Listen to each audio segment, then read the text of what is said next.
मैले त किनभने जनताको कुरा गरिरहेको छु क्या, जनजीवनसँग जोडिन चाहेको छु म। हामी कहाँ एउटा भाष्य खडा भएको छ, यो त उखु बोक्नु के गलत हो?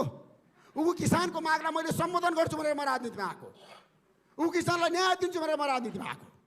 उखु किसानको छ नि समस्या समाधान गर्न रिसिद होला र उता 4 मा गयो जहाँ उखु धेरै उत्पादन हुन्छ त्यसै राजनीतिक आशा रिस्ने होला। यहाँ धेरै शक्तिहरू आए, नयाँ अनुहार आए, अहिले अर्को वैकल्पिक शक्तिको बारेमा चर्चा भइराखेको छ। म भन्छु यो देश बनाउने कसले? सोसल मिडिया तपाईँले कुरा गर्नुभयो, जनमतको कुरा गर्नुभयो, सन्तोषीको कुरा गर्नुभयो। म के भनिरहेको छु भन्दाखेरि जनमत बनाउने, तर यहाँ नेपाली मिडिया इन्डस्ट्रीको कुरा गर्दा कान्तिपुर ग्रुपले पहिलो जनमत बनाएको होइन।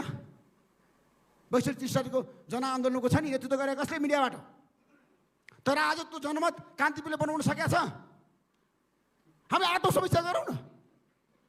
सोसल मिडियाले मुलुकलाई यति धेरै गाँजेको छ र सोसल मिडियाको जुन किसिमको आजको समाजको अवस्थाको कुराको डर लाग्दो छ।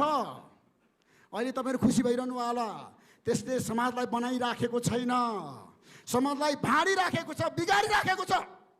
व्यवस्थित